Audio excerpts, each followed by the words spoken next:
Merci à tous d'être venus. Je suis très très contente d'avoir reçu cette invitation. Alors je raconte mon histoire. Je pense qu'on peut commencer comme ça, puis ensuite on- vous poserez des questions et puis je vais essayer de répondre au mieux. Alors moi je suis née en Turquie, au fin fond de l'Anatolie, il y a 40 ans. Et mes parents sont arrivés, c'était des bergers anatoliens. Ils sont arrivés comme réfugiés politiques en France en 84. Moi, j'ai grandi d'abord dans on appelle ça un centre de demandeurs d'asile. J'ai encore des souvenirs en tête. Je sais pas combien de temps on est resté là-bas, mais je me souviens encore des voisins, de certains, de l'origine de certaines familles, parce qu'il y avait beaucoup de familles avec des enfants d'origines différentes. Et j'ai grandi d'abord, ensuite on a été installé dans un HLM à Rennes, dans une cité. Et ensuite, dans une seconde cité, toujours à Rennes, dans la ZUP Sud. Je ne sais pas si vous connaissez un petit peu Rennes ou pas du tout, voilà, donc de cité HLM. Et ensuite à Strasbourg, voilà, où j'ai passé une grande partie de ma vie, du collège jusqu'à la fac, jusqu'à mes premiers pas en tant que journaliste, voilà, quand j'ai commencé mon école de journalisme en alternance. Et je suis arrivée à Paris en 2010. J'avais le rêve, voilà, pour moi, Paris incarnait la ville du savoir, la ville lumière, dans le sens vraiment, voilà, l'universalisme français. Voilà, je pensais croiser dans chaque coin de rue un philosophe, un écrivain. J'avais ça un peu dans ma tête de jeune femme de province. Et, euh, et puis, en tant que journaliste, c'est vrai que c'est à Paris que ça se passe. Il y a beaucoup plus de possibilités de travailler, de possibilités, voilà, d'expériences beaucoup plus diverses que, euh, que enfin, je sais pas, les régions, c'est très très bien, mais il n'y a pas beaucoup de journaux en fait, hein. Il y a pas quelques journaux locaux, quelques quotidiens et télé locale et la télé régionale, quelques groupes. Et en fait, j'ai été élevée comme une étrangère au sein de ma famille. Ma famille est d'origine turque. Ils sont issus d'une minorité religieuse qui s'appelle les Alevis. C'est une minorité qui est propre à la Turquie. C'est la seconde croyance en Turquie. Alors, il n'y a pas de statistiques. On dit tout le temps qu'ils sont 25%, mais ça fait 40 ans qu'on dit qu'ils sont 25%, donc on ne sait pas trop. Et en fait, ils ont une pratique de l'islam qui est différente des sunnites ou des chiites. Ma maman, par exemple, les souvenirs que j'ai, c'est qu'elle allumait des cierges, un cierge le jeudi soir au coucher du soleil, au moment du coucher du soleil, et elle demandait au soleil de protéger ses enfants. Donc c'est sa famille, ses enfants. C'est un mélange d'animisme, de chamanisme, et puis il y a la Trinité. Chez les Alevis, il y a Allah, Mohamed et Ali, le gendre du prophète Mahomet, d'où découlent les Alevis en fait. Ça vient d'Ali. Les chiites aussi, d'ailleurs, il y a ça en commun. Mais ils ont une pratique différente. Voilà, ils vont pas à la mosquée, ils portent pas le voile, ils font pas le jeûne à la même période et le même nombre de jours. Et pour ces raisons-là, en fait, les fanatiques religieux en Turquie estiment que les Alevis sont des mauvais musulmans. Et jusque dans les années 90, il y a eu des pogroms, il y a eu, voilà, ils se sont attaqués à cette minorité religieuse qui, à leurs yeux, est considérée comme hérétique. Et donc mes parents arrivent en France dans les années 80 et puis bien l'adaptation au pays, au nouveau pays se fait plutôt bien. J'ai des souvenirs assez joyeux de Long Belmondo à la maison le soir au moment du dîner à la télé, des émissions de divertissement comme Champs-Élysées. J'ai grandi avec ça, j'ai grandi avec Claire Chazal, j'ai grandi avec Anne Sinclair, 7 sur 7, c'était 7 sur 7 je crois, oui. Et c'est peut-être pour ça d'ailleurs sans le savoir que j'ai peut-être choisi le prénom de Claire, parce que j'ai été naturalisée un peu plus tard, et j'en ai profité pour changer mon prénom. Parce que je suis pas née Claire, je suis née Chidem, c'est un prénom turc qui veut dire crocus. Et en fait, à 25 ans, quand j'ai fait ma demande de naturalisation, j'ai vu qu'on pouvait, que l'administration vous permettait aussi de changer de prénom. Et je l'ai fait par amour, pas pour revendiquer quoi que ce soit, mais voilà, tout simplement parce que Des fois, quand on se sent français, on a aussi envie de porter un prénom français. Il y a aucune démarche particulière de réflexion ou de revendication. Voilà, c'est une époque aussi où ça se faisait et aussi et il y a pas si longtemps. Enfin, j'en ai l'impression que c'est des années-lumière, mais Romain Gary, qui s'appelait Roman, a changé son prénom. Marie Curie, elle s'appelait Maria. C'était ça aussi, l'assimilation, c'était vouloir c'était revendiquer peut-être ce droit à l'indifférence, en fait, se fondre dans ce pays, vouloir faire partie de son paysage sonore. En tout cas, moi, c'était ça que j'avais envie aussi. Et donc, tout a basculé dans. Je fais un petit retour en arrière et pas flashback. Je déteste utiliser les mots en anglais. Je veux dire, un petit retour en arrière. Euh, Fin des années 80, mon papa, un jour, euh, amène avec lui, apporte avec lui à la maison une énorme sphère et il dit voilà, la Turquie arrive à la maison. Et qu'est-ce que c'est que ça? C'était un satellite en fait, une parabole. Pardon, une parabole. Et donc il l'a installé, on l'a aidé à l'installer au milieu du salon. Il avait fait couler du béton parce qu'il il travaillait sur des chantiers, il était maçon. Donc il avait apporté un seau, un gros seau en plastique. Il avait fait couler du béton et on avait planté, je sais pas comment ça s'appelle, les étais, ce qu'il y a sur les chantiers. Ah, un mât? Oui.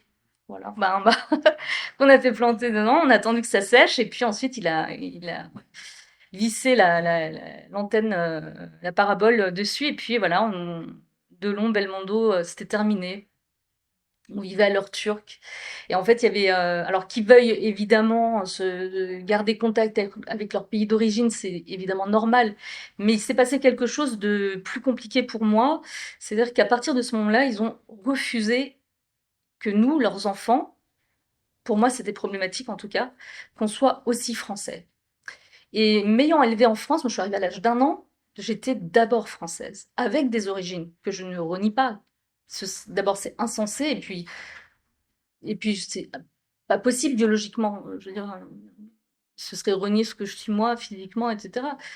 Mais c'était difficile parce que voilà, enfin, la culture n'est pas la même, la place de la femme au sein de ma famille n'était pas la même. Pour mes parents, mon père en l'occurrence, une femme c'était pas rien, mais c'était pas grand-chose. Et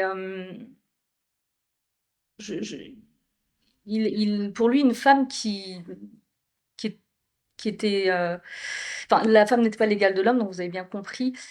Mais surtout une femme qui parlait, qui s'exprimait, c'était une dévergondée. Voilà. Pour lui, c'était impensable. Alors imaginez, pour moi, ce qu'a été la découverte de Brigitte Bardot.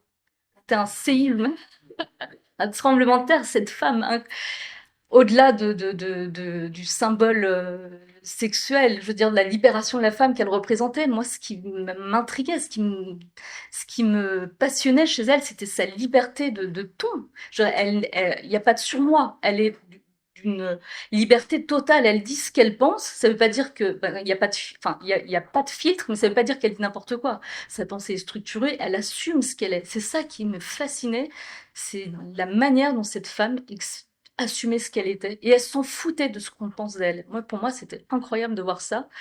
Et au sein de ma famille, c'était voilà, on était à 180 degrés, vraiment à l'opposé de ce modèle, de ce schéma de la femme. Donc voilà. Ensuite, j'ai découvert vraiment la France quand je suis allée au lycée parce que donc j'ai fait un BEP pour commencer, un BEP vente. Ensuite, j'ai voulu faire un bac pro parce que je me disais quand même le bac c'est important, il faut quand même avoir son bac.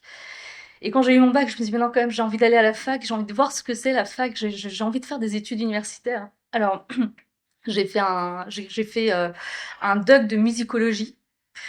Je sais pas pourquoi. Et je me disais, je faisais de la guitare turque, mes parents rêvaient que je sois une artiste turque, mais moi je chantais des chansons françaises, donc ça marchait pas. Et puis j'étais persuadée que, excusez-moi, c'est peut-être l'émotion, j'ai un trou de mémoire, que, comment s'appelle cette chanteuse à la voix incroyable qui joue sur son piano? Merci, enfin, j'ai un trou de mémoire, merci beaucoup. Je pensais que Véronique, c'est fou avec ce que je vais vous dire, je pensais que c'était ma mère. J'avais des posters d'elle. dans ma chambre.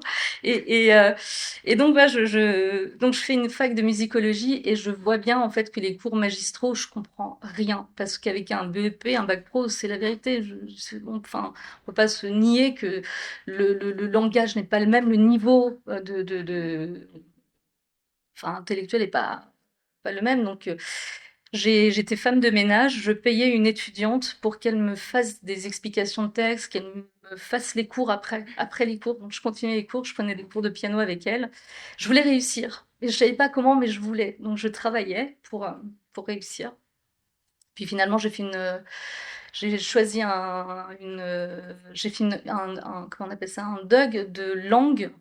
Il y avait du turc à l'intérieur. Moi qui suis d'origine turque, pour moi c'était un peu plus facile. Donc j'ai fait un DUG de langue avec du turc, mais avec aussi, on pouvait choisir plein d'autres langues. Donc c'était un DUG en langue et en histoire. Voilà. Donc de turcologie avec l'histoire de l'Empire ottoman. C'est un des seuls d'ailleurs, je crois que c'est le seul DUG qui existe en France de turcologie. Je crois que c'est le seul département qui existe dans les universités françaises. C'était à Strasbourg.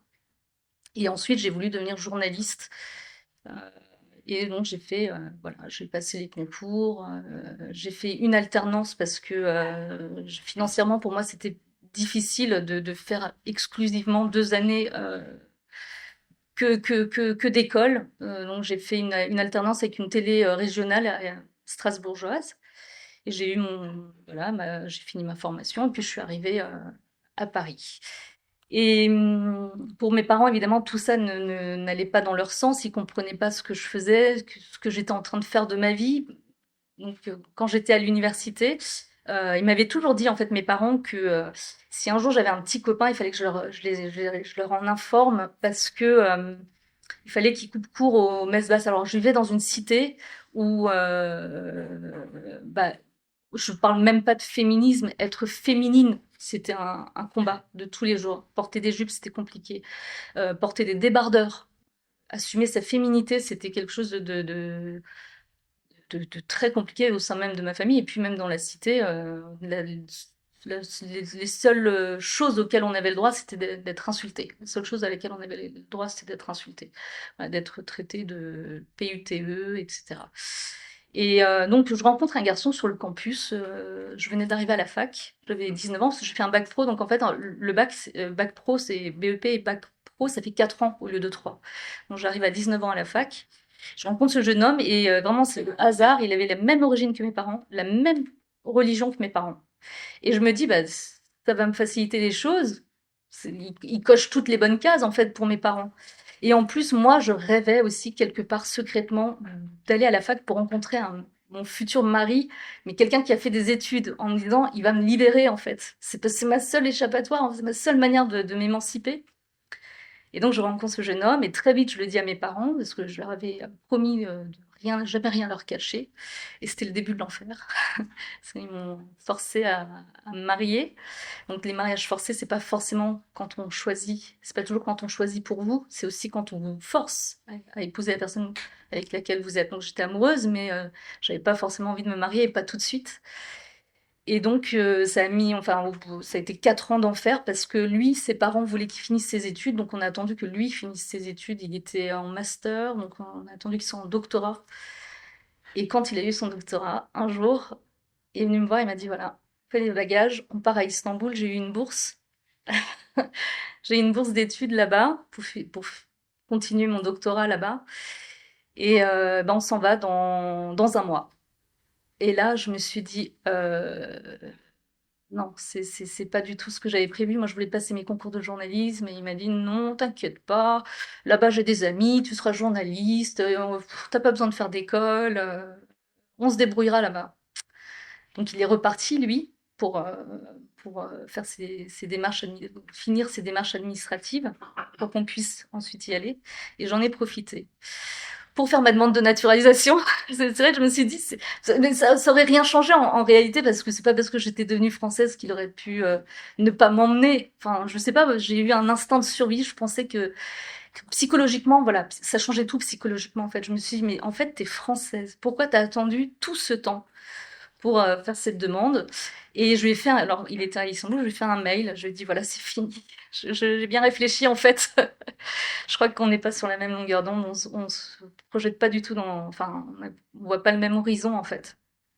Donc ça a été très compliqué, mais j'ai réussi à me séparer de lui. Heureusement, on n'était pas mariés à la mairie. Donc, parce que le mariage républicain pour mes parents, c'était pas du tout important.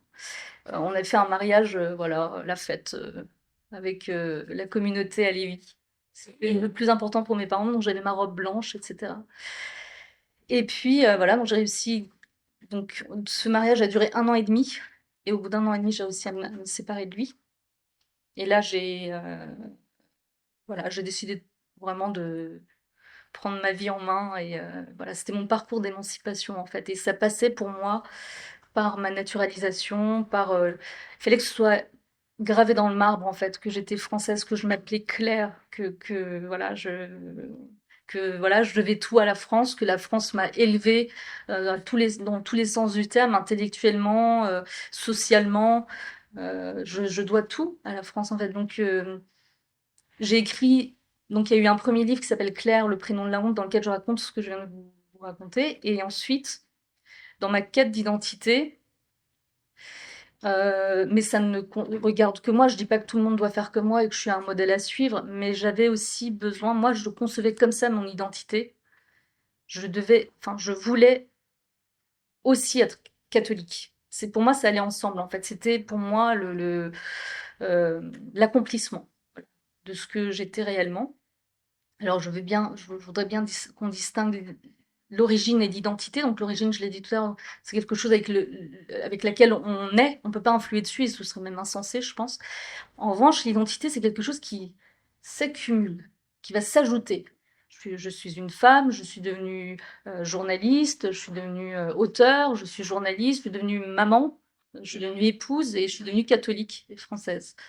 Voilà, donc c'est important de dire ça et c'est ça qui est merveilleux, c'est que c'est ce que je trouve formidable et je n'hésite pas même à le crier sur tous les toits. Maintenant, j'ai l'impression de le crier sur tous les toits, mais je le dis tout le temps, je vois que ça dérange en fait.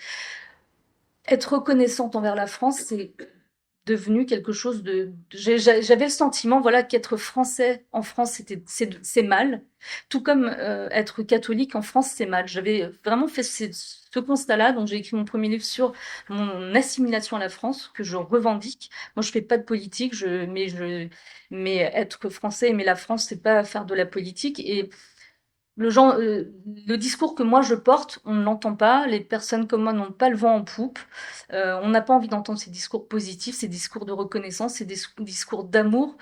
Donc, j'ai pas honte d'être française, j'ai pas honte d'être catholique. En plus, c'est cette foi, elle m'est tombée dessus. Voilà, je dis avec beaucoup d'humour, le ciel m'est tombé sur la tête, mais dans le bon sens du terme, vraiment.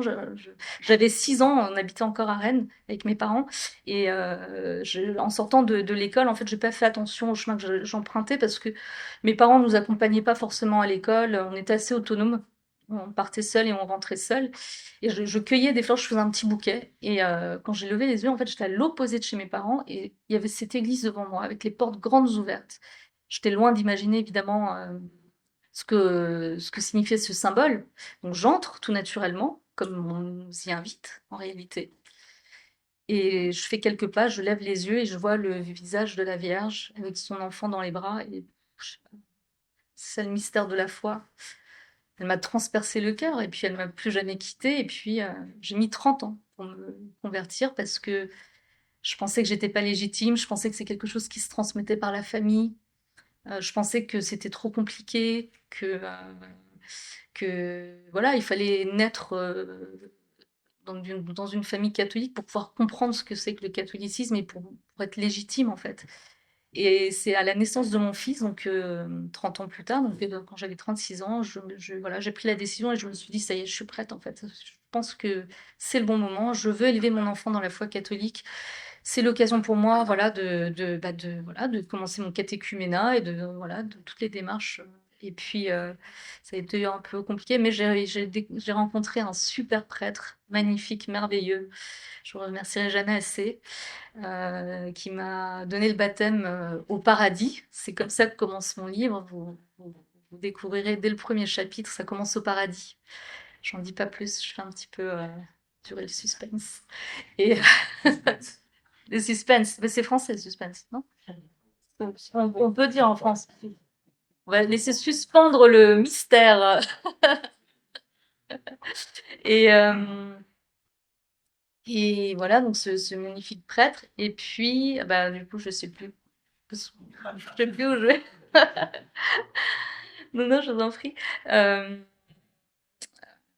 voilà, donc je reçois le baptême et qu'est-ce que je peux vous dire de plus au paradis, voilà, exactement.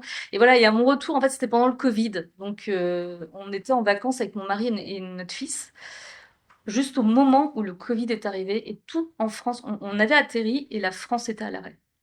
Donc on a été confinés entre guillemets là-bas, alors qu'en France tout le monde était confiné chez soi. Nous on était confinés sur notre île paradisiaque, c'était aux Seychelles en fait. C'était super sympa. On aurait aimé rester vraiment là. Et à notre retour, donc on découvre vraiment l'angoisse, tout le monde a peur, voilà. Donc on est confiné, etc. On essaye voilà, de vivre avec ce Covid qui faisait peur à tout le monde. Et au moment du déconfinement, j'ai eu envie, comme beaucoup de Français, je pense, de partager un peu ce que j'ai vécu pendant ce confinement. J'étais jeune maman. Pour mon fils, je l'ai vu, hein, enfin, comme beaucoup, j'imagine, un enfant, ça se voit tout de suite, le confinement, ce que ça fait sur lui, en fait, parce qu'il avait l'habitude d'aller à la crèche, d'être tout le temps à l'extérieur, d'être dans l'échange avec plein d'enfants, plein de monde. Et on avait un balcon, mais bon, ça suffit pas, hein. Moi, j'ai vu sur mon enfant, voilà, il était moins expressif, enfin bon. Et donc j'avais besoin, voilà, de raconter un petit peu ce confinement à mes copines. Et donc je dis à cette amie, voilà, pendant le confinement, ben, en fait, je me suis convertie au catholicisme. J'ai même pas eu le temps, et je sais même pas si je l'aurais fait, mais j'ai même pas eu le temps de dire comment je pratique, si je pratique, à quelle église je vais, ou je sais pas, des questions voilà, liées à la religion. Elle m'a coupé tout de suite et elle m'a dit que c'était une très mauvaise idée. Donc j'ai dit bon, d'accord, c'est sympa. Et si je m'étais convertie au bouddhisme, et entendons-nous, hein, j'ai aucun problème avec aucune religion, je suis voilà, pour la liberté de conscience, je suis tolérante. Et je lui ai dit donc, et si je m'étais convertie au bouddhisme, t'aurais trouvé ça cool? Et elle m'a dit oui. J'ai dit ok, super, next. Suivant. L'année suivante, quelques jours plus tard, je prends un verre avec une autre copine qui, elle, du coup, me dit, voilà, moi j'ai découvert les pierres énergétiques, c'est génial, tu vas voir. Elle me fait tout un cours, voilà, sur le chamanisme, ses retraites, etc. Et que chaque pierre, franchement, j'ai tout noté quand elle me l'a dit, je l'ai mis dans le livre parce que je me souviens plus, mais chaque pierre apportait quelque chose dans sa vie au quotidien. Pourquoi pas? Ça lui fait du bien, c'est le principal. Et moi, je lui ai dit pour rire, je lui ai dit, bah, moi j'ai découvert Saint-Pierre. Et là, et là, elle a ri, mais pas, ça n'a pas fait trop marrer quand même. Et donc, j'ai vu, voilà, qu'il y avait un manque de tolérance terrible. Aujourd'hui, il y a des nouvelles normes de croyance, le chamanisme, la sorcellerie 2.0, voilà, l'ésotérisme, tout ça c'est cool. Alors, si vous pouvez mais vous pouvez en parler pendant des heures. Vous allez sur les réseaux sociaux, il y a des millions de publications. Mais quand on parle de catholicisme, au mieux, on vous taxe d'illuminé. On l'a vu avec Henri d'Anselme, le héros au sac à dos. Dès qu'il a parlé de sa foi, quand il a raconté pourquoi il s'est interposé face aux terroristes qui s'étaient attaqués à des enfants, mais tout de suite, il a été sur les réseaux sociaux, voilà. Donc, soit vous êtes taxé d'illuminé, soit d'intégriste. Il n'y a pas de juste milieu, il n'y a pas le pas d'amalgame là, ça fonctionne pas. Et je me suis dit, c'est terrible parce que moi, ma foi, elle m'apporte énormément de choses. Personne ne m'a obligée à me convertir. Ça a été même, je me suis accrochée.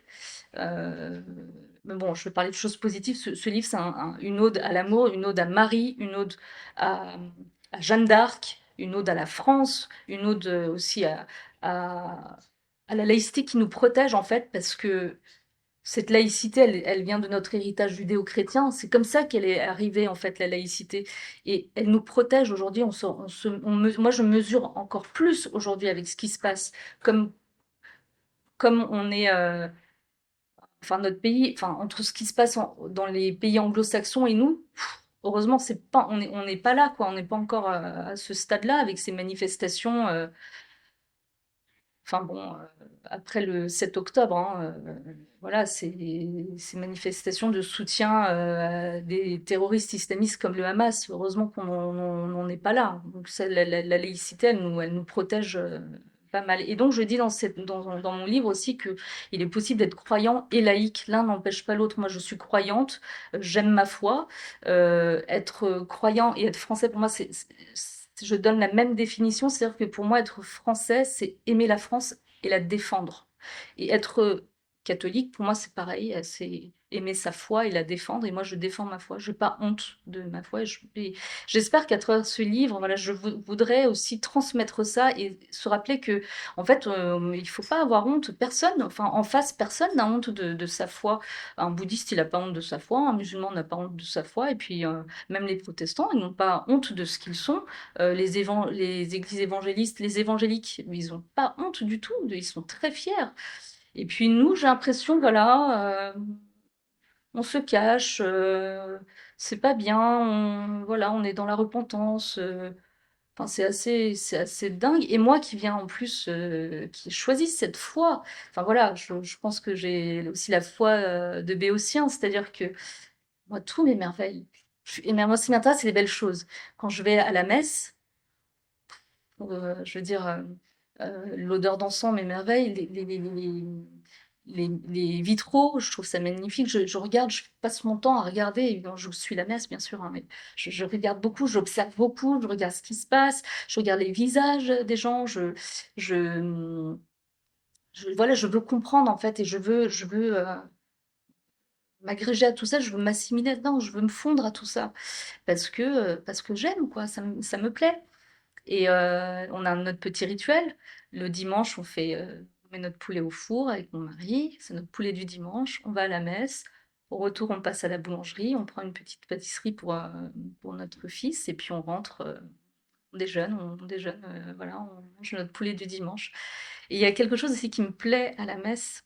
C'est une petite anecdote, mais je trouve ça, moi, ça m'a frappé tout de suite quand le curé dit à la fin, partez en paix. Vraiment, ça me fait tilt dans ma tête. Je me suis dit, mais en fait, Hollywood n'a rien inventé. C'est comme dans la guerre des étoiles, que la force soit avec toi.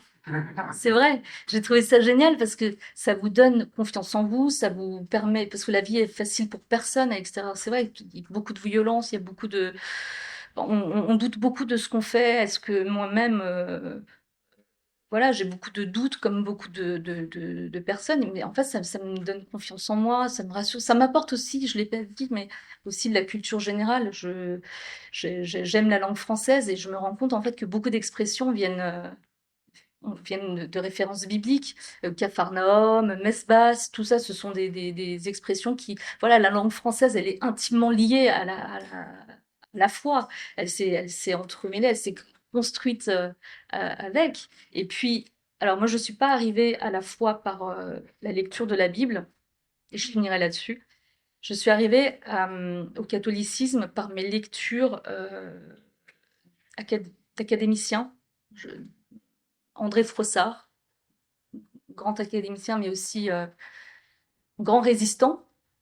C'était un des survivants de la baraque aux Juifs de Montluc, qui a écrit Excusez-moi d'être français, je vous invite à lire, c'est génial. Évidemment, c'est un titre provocateur, il s'excuse pas du tout. Il est super fier d'être français, donc c'est magnifique, c'est voilà avec son niveau intellectuel. Euh, et puis Paul Claudel. Voilà. Je ne présente pas Paul Claudel. Ce sont deux grands. Loin de me comparer à eux, évidemment, mais il y a quelque chose en commun dans la conversion. Eux, ils se sont convertis peut-être plus vite que moi. Je crois que André Frossard, c'est 4 ans plus tard, mais ils ont été foudroyés par Marie. C'est ça qui est incroyable. C'est vraiment ça le mystère de la foi. C'est ça qui m'a aussi touchée dans leur approche à la fois. Et André Frossard, qui est l'orfèvre des lettres, quand j'ai lu cette phrase merveilleuse qui dit pour le simple envol d'un papillon, le ciel tout entier est nécessaire. Vous voyez, pour moi, c'est la langue française, c'est ça, c'est la langue qui tutoie les anges, c'est la langue des anges, c'est merveilleux, c'est la beauté de l'âme, ce qu'elle est capable de faire. Et dans la foi catholique, dans ma foi catholique, moi, c'est ça qui me plaît et c'est ça que voilà, j'essaye comment dire, sans prétention évidemment, hein, mais j'essaye toujours d'être la meilleure ambassadrice possible de la France quand je vais à l'étranger. Je fais toujours attention à ce que je fais. Parce que je sais que si je fais quelque chose de mal, on va dire les Français sont comme ça. Ah, vous voyez les Français comment ils sont. Les Français ceci, les Français ça. J'en ai tellement marre qu'on critique la France tous les 4 matins. C'est aussi pour ça que j'ai décidé d'écrire ce deuxième livre, le premier et le deuxième. Je pense, enfin, j'ai envie qu'on exprime, que tout le monde exprime son amour de la France, mais tout le temps. Et moi, c'est ma manière, voilà, de témoigner de mon amour vers la France.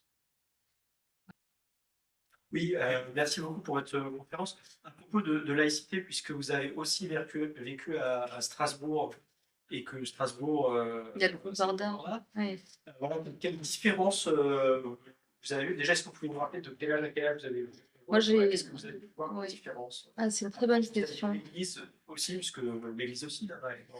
J'avoue que vous me posez une colle, mais c'est une très bonne question. Moi, j'ai grandi de 12 ans à 27 ans. De 12 à 27 ans. Mais Strasbourg, j'ai grandi dans une cité. Donc, j'ai quitté mes parents pour ce premier mariage forcé à 22 ans. Euh, J'étais pas encore aussi, comment pourrais-je dire, oui, pas encore assez émancipée. Quand je sortais, c'était avec mon ex. Je sais pas quoi dire parce qu'on n'était pas en fait, officiellement, c'était pas un mariage, on était conjoint, je sais pas trop, concubin. Donc, comment? Fiancé, oui, on va dire ça, voilà, fiancé.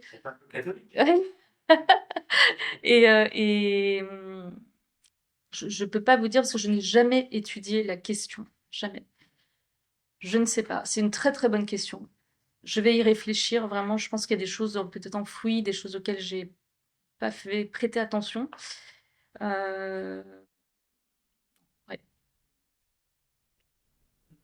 Je suis très touchée. Merci beaucoup.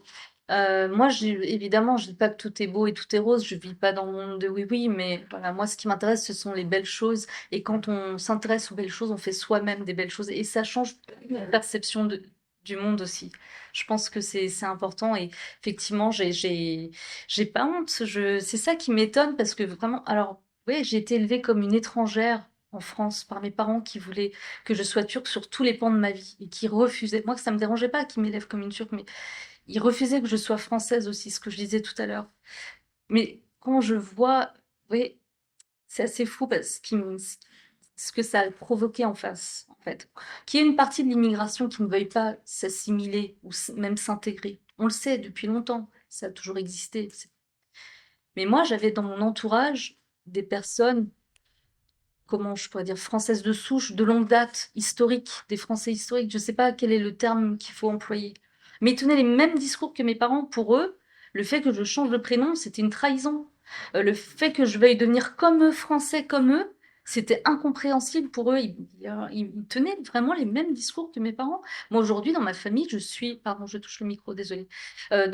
Pour moi, dans ma famille, je suis tabou. Je n'existe plus dans ma famille. D'abord, j'ai été reniée, je ne vous l'ai pas dit. Ma famille m'a reniée. En fait, lorsque j'ai rencontré mon mari, je l'ai très vite dit à mes parents, parce qu'en fait, j'avais rencontré l'homme de ma vie. Je ne l'ai pas fait en disant, il faut que je leur dise, je vivais à des centaines de kilomètres d'eux, ils n'auraient rien su de ma vie personnelle. Et en fait, quand je l'ai rencontré, j'ai eu un coup de foudre et voilà, j'ai voulu tout, je me suis dit, voilà, c'est lui, je veux faire ma vie avec lui, vieillir avec lui, avoir des enfants avec lui, voilà, construire une famille. Et donc, je l'ai dit à mes parents et mon père, paix à son âme, il est décédé depuis, il est mort du Covid. Et j'avais écrit le premier livre pour lui, en fait, c'était un pont que je construisais. Je voulais qu'il il lisait pas le français de toute façon, mais j'espérais que quelqu'un lui lise et lui traduise le livre. Je voulais qu'il se rende compte de tout ce qu'il avait raté, en fait, toutes les choses à côté desquelles il était passé. J'avais fait des études universitaires, j'étais vraiment la seule de ma famille. J'ai un grand frère et un petit frère, j'étais la seule à être diplômée de la fac. Ils s'en foutaient. Je suis devenue journaliste, ils s'en foutaient. Je présentais les journaux, ils s'en foutaient. Je veux dire, il n'y avait rien qui le rendait fier. Euh, il était fier de mon frère qui rêvait, de mon grand frère qui rêvait d'être le futur Zidane et qui allait en centre de formation dans le sud de la France. Lui, c'était génial, il avait le droit de rêver. Moi, j'avais pas le droit. Et j'ai perdu le fil, pardon. Je voulais parler d'autre chose par rapport à ce que tu as dit. Ah oui, par rapport à ses amis. Bah voilà, donc il tenait les mêmes discours que mes parents, et ça, c'est pour ça que j'avais écrit ce premier livre aussi. Ça, c'est quelque chose que je n'avais jamais vu. De dire tu as honte de tes origines, je ne t'appellerai jamais Claire. J'ai un ami, c'est plus un ami bien sûr, mais un ami proche qui m'avait dit ça, je ne t'appellerai jamais Claire. Je- Donc encore une fois, je suis pour la liberté de chacun, tant que ça reste dans le cadre de la loi évidemment. Mais cet ami, si je lui avais dit que je change de sexe, il aurait trouvé ça, il aurait toléré, mais changement de prénom, non, parce qu'en fait, changement de prénom, et encore un changement de prénom, oui, mais pas français. C'est ça qui est terrifiant. Donc en fait, moi, les personnes comme moi, elles n'ont pas le droit d'aimer la France. C'est en ça que je disais dans mon livre, ils m'ont interdit de m'assimiler, ses amis et ma famille. De vouloir devenir française, c'était pas bien, quoi. C'est ça qui est terrifiant. Et de le vivre en France, c'est ça qui est incroyable, en fait. Oui, enfin, comme toujours, ma Bonjour. question est très liée justement à ce que vous venez de dire, parce que j'avais envie de vous demander dans votre cité, où il n'y a pas des, mais il y a beaucoup de personnes d'origine étrangère, est-ce que vous avez senti d'autres jeunes autour de vous qui étaient aussi traversés par cette envie? Bien Il y en sûr. a beaucoup, est-ce que certains, et donc il y avait cette pression autour qui les a empêchés d'aller jusqu'au bout? Il y en avait, mais ouais, merci beaucoup. C'est une très bonne question. Il y en avait, mais pas beaucoup. En tout cas, moi, je connais pas tout le monde dans ma cité, mais dans mon groupe de copines, il y en a une notamment. Et en fait, si vous voulez, on avait toutes trouvé la parade, c'était de se marier pour quitter la cité. Évidemment, mais on espérait que le mariage fonctionne. On n'était pas dans une perspective de divorcer, mais si ça marchait pas, ben on se disait, moi, c'est ce que je m'étais dit, je n'étais pas naïve, hein, je m'étais dit, voilà, maintenant, on est mariés, si ça marche pas, je le quitte et je suis libre. Mais il fallait passer par là. Et j'ai eu d'autres copines, effectivement, qui ont eu exactement, qui ont fait le même choix. Mais elles ont quitté la cité. Personne n'est resté dans la cité. Moi, je suis revenue ensuite, après ma séparation. J'ai dû revivre chez mes parents. Je suis restée un mois chez mes parents et c'était tellement insupportable pour mes parents. Ils avaient honte. Quelque part, c'était mon manière de quitter. C'était bien pour moi. Ils avaient tellement honte qu'ils m'ont dit tu peux aller chercher un appartement, tu peux partir. Ce qui était impensable. En fait, je ne savais pas qu'ils étaient capables de me rendre libre comme ça. Et donc, oui, voilà, parce que j'ai parlé du fait qu'ils m'ont renié, voilà. Donc, j'avais perdu le film. Mais, donc, j'annonce à mes parents que j'ai rencontré l'homme de ma vie. On va se marier, je voudrais vous le présenter, on va venir à Strasbourg. Mon père, il m'a dit, au téléphone, je me souviendrai toujours, il m'a dit, est-ce qu'il est français? Je lui ai dit, bah oui, mais moi aussi je suis française. Il dit non, un vrai français. J'ai dit, oui, il est catholique, il est chrétien, oui, il est français. Et là, il m'a dit, je suis indigne, que j'étais indigne de cette famille, que j'avais sali l'honneur de la famille. Il m'a insulté, puis il m'a raccroché au nez. Donc, j'avais plus de famille à partir de là. Voilà, moi je dis pas que tout, je fais pas de généralité, hein, que ce soit bien clair, mais dans ma famille, c'était comme ça que ça s'est passé. Je peux vous dire que ça vous renforce. Euh, je n'avais jamais compté sur eux avant, dans le sens où financièrement, ils travaillaient pas, donc ils pouvaient pas m'aider. Donc ni matériellement, ni psychologiquement, ils n'ont jamais été là. Et ça, c'était, je pensais pas qu'ils iraient jusque-là, mais enfin voilà, je n'étais pas vraiment, comment dire, surprise, voilà. Et donc, en fait, en voulant me faire mal, ils m'ont rendu libre. Ouais. Oui. On observe souvent que dans les enfants d'émigration, c'est souvent les filles qui réussissent le mieux, qui prennent plus d'indépendance comme vous. Et j'ai déjà des idées pourquoi, mais comment vous expliqueriez cette parcours vis-à-vis de vos pères? C'est complètement différent. Et c'est pareil, est-ce que votre mère, elle était quand même secrètement de votre côté sans oser trop Non. le dire à cause de votre père? Non, parce qu'au décès de mon père, je pensais qu'elle renouerait, parce qu'en fait, on s'appelait quand même en cachette. De temps en temps, elle parlait avec mon fils par WhatsApp. Et à un moment, je lui avais dit, après que mon père m'ait renié, je lui ai dit, voilà, mon fils, il a besoin d'une grand-mère. Je veux pas d'une mamie WhatsApp. Viens à Paris, viens le voir, viens le serrer contre toi. Et ça avait bon, je ne veux pas rentrer dans les détails, mais elle voulait venir chez nous et moi je lui avais dit je vais te prendre une chambre à l'hôtel et elle trouvait ça dégradant, irrespectueux que je l'accueille mais dans une chambre d'hôtel et pas chez nous, qu'elle dorme pas chez nous. Enfin, mais voilà, ça c'est la tradition du village, j'ai envie de dire. Voilà, je ne veux pas imposer ça à mon mari, quoi. Donc, je lui ai expliqué, elle n'a pas compris. Donc voilà, elle aussi, c'était le prétexte pour couper les ponts. Et au décès de mon père, je pensais qu'elle allait renouer le contact avec moi et avec mon fils. J'ai dû l'appeler sans exagérer, je sais pas, une centaine de fois, ma mère. Parce que j'ai appris le décès de mon père en plus par texto, par ma tante en Turquie, la sœur de ma mère, avec qui j'ai encore des contacts. Et donc, elle m'a répondu au bout de 3 ans, avant Noël, par texto. Un texto comme ça, où elle me dit, comme ça plutôt,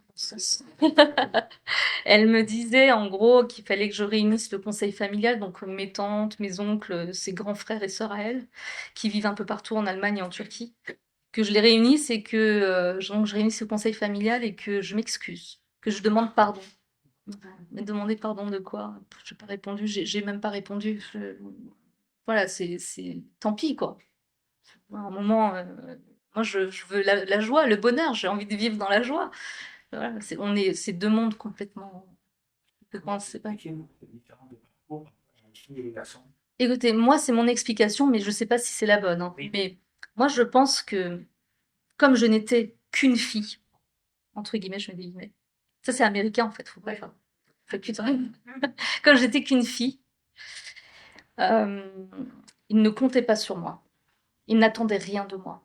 Et en fait, ben moi, j'avais quelque part une certaine liberté dans ma tête, dans mon esprit, parce que ils attendaient tout de mes frères. Mes frères devaient, c'est eux qui allaient faire perpétuer, enfin, comment on dit, le nom de famille allait, voilà, se transmettre, oui, voilà, par eux, par les enfants, par leurs enfants.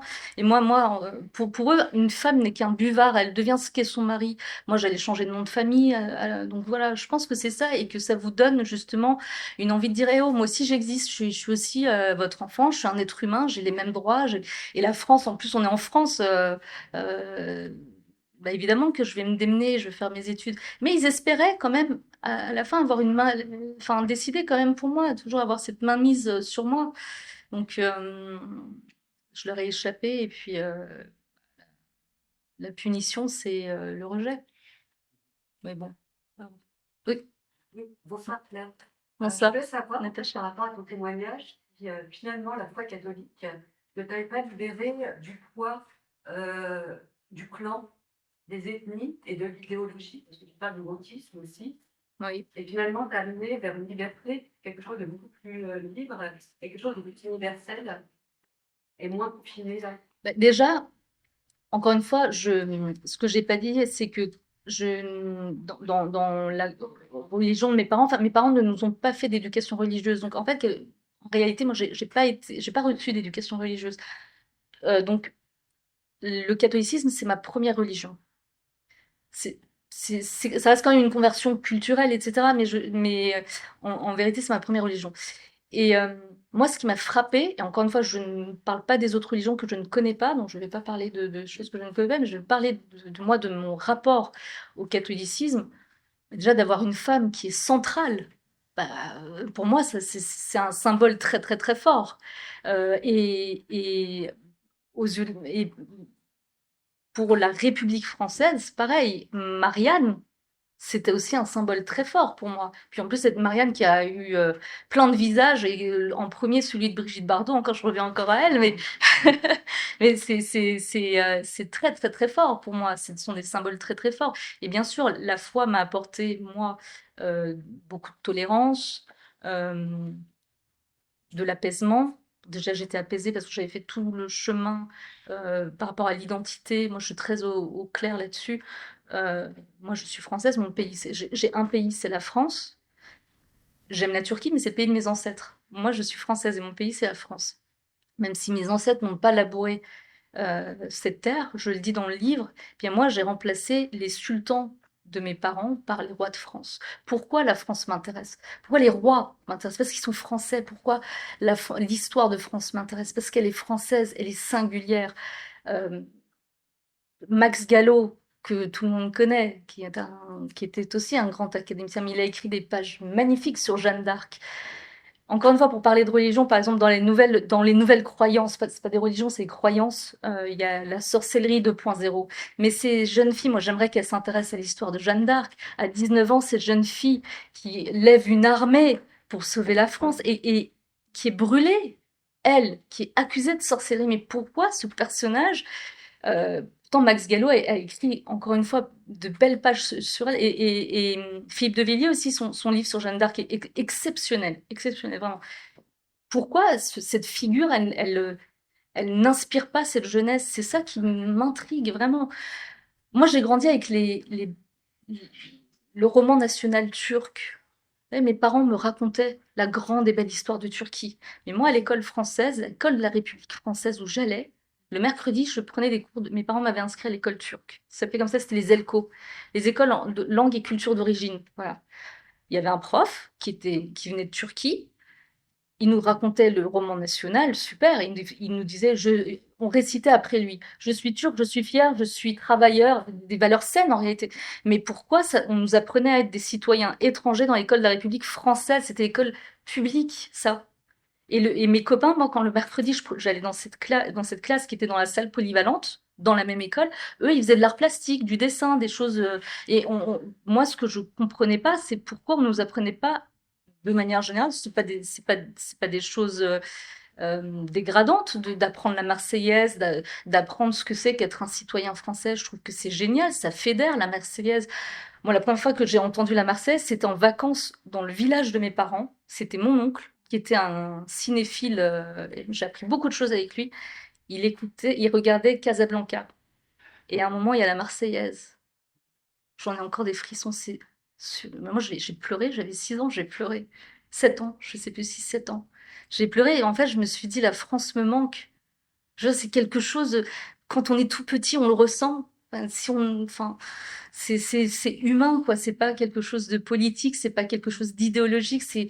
C'est ça l'amour de son pays, en fait. Voilà, et les belles pages de la France, enfin, le roman national, c'est pas une insulte, c'est pas je sais pas ce qu'on nous a dit du révisionnisme. Mais tous les pays le font. C'est comme ça qu'on crée de l'amour. En parlant d'amour, eh bien, on tombe amoureux des choses. En parlant de l'amour, ça se transmet par l'amour. C'est bête de le dire, mais c'est vrai.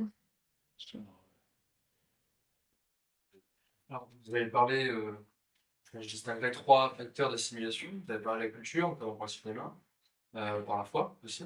Et là, vous avez parlé justement de l'école. Je voulais savoir, parce que vous avez quand même pas quitté, en tout cas, vous n'avez pas suivi quelqu'un en Turquie pour continuer vos études. Est-ce que vous croyez à l'idéal démocratique? Est-ce que vous l'avez vérifié?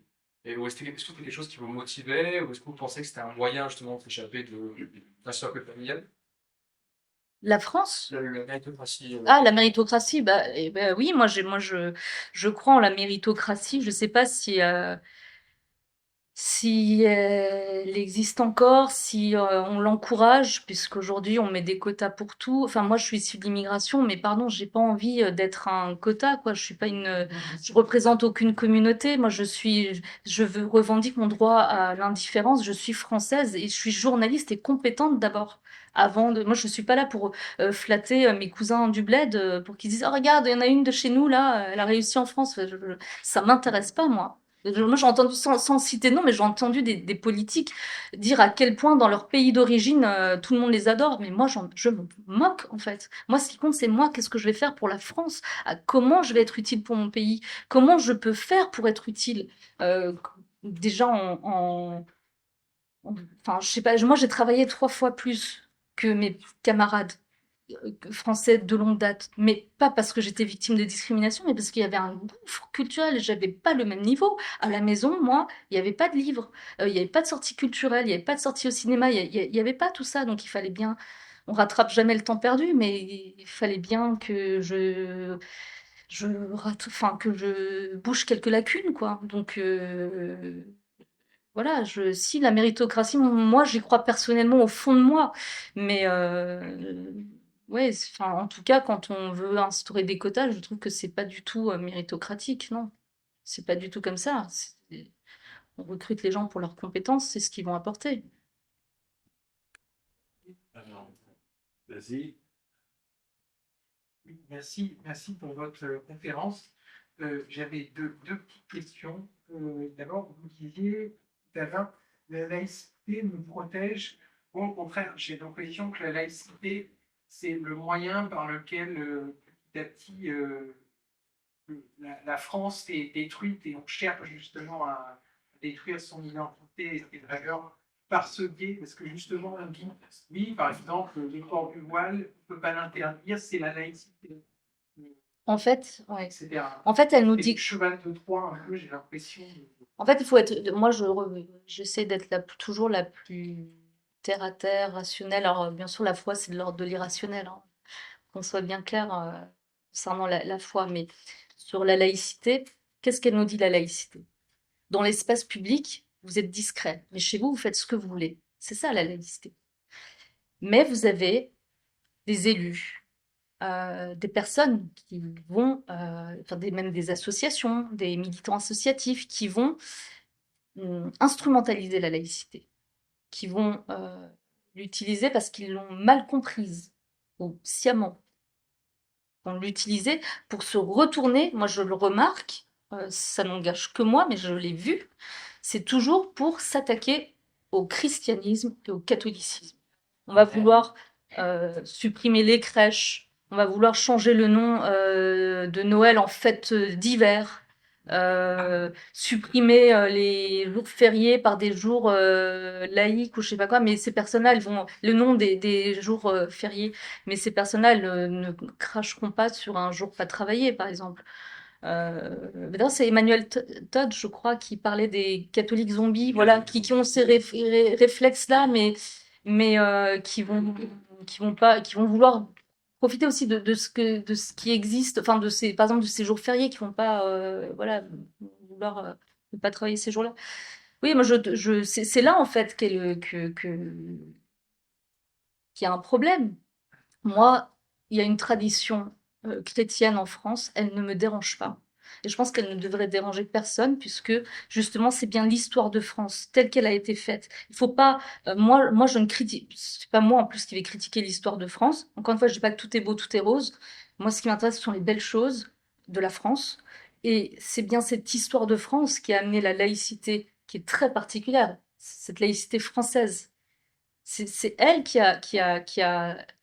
c'est notre culture judéo-chrétienne qui a donné naissance à la laïcité telle qu'elle existe chez nous. Justement, il faut la préserver, il faut rappeler que au nom de la laïcité, eh bien, on fait pas de clientélisme. La laïcité, elle doit pas servir à attaquer enfin, nos fondations qui sont judéo-chrétiennes, en fait. Enfin, je sais pas, par exemple, la laïcité en Turquie, la Turquie, dont je suis originaire, c'est un pays laïque. Mais c'est pas la laïcité comme nous. Par exemple, là-bas, les imams sont fonctionnaires en Turquie.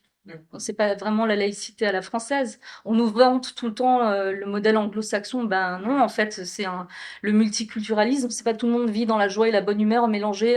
Ils font la fête tous les jours. C'est pas vrai. C'est chacun qui vit côte à côte. Ils ne se mélangent pas. C'est chaque communauté qui vit dans son entre-soi. Et pour moi, voilà, c'est là aussi, moi, ça n'engage que moi, mais moi, je fais bien la distinction entre l'intégration et l'assimilation. L'intégration, c'est pour moi pour les personnes qui sont de passage, qui veulent rester étrangers, qui ne veulent pas qui ne veulent pas changer, qui veulent rester étrangers.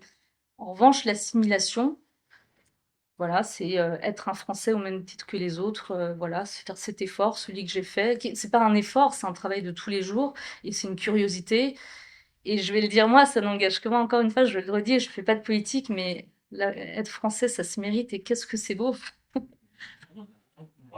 Et juste ma deuxième petite question, c'est est-ce que des jeunes Turcs, peut-être des jeunes filles d'une autre immigration, vous ont contacté en vous disant j'ai les mêmes problèmes? J'en ai eu, oui. J'en ai eu en message, enfin sur les réseaux sociaux, des personnes évidemment que j'ai pas, dont j'ai pas partagé les messages parce que c'était pas le but, mais oui, j'en ai eu pas mal de personnes qui me félicitaient parce qu'elles pensaient qu'elles étaient seules dans cette situation, à réfléchir comme ça, à penser comme ça, et en fait, elles se sont rendues compte que à travers mon histoire, en fait, il y avait plein d'autres personnes comme elles et elles ont peur. Et c'est ça aussi qui est terrifiant, parce que j'ai eu aussi beaucoup d'insultes et de menaces sur les réseaux sociaux parce que j'ai trahi, entre guillemets, ces personnes-là, la cause. Quelqu'un m'avait dit ça un jour, tu es une traître à la nation. Moi, je dis, mais laquelle, en fait moi, je suis française, hein. Donc voilà.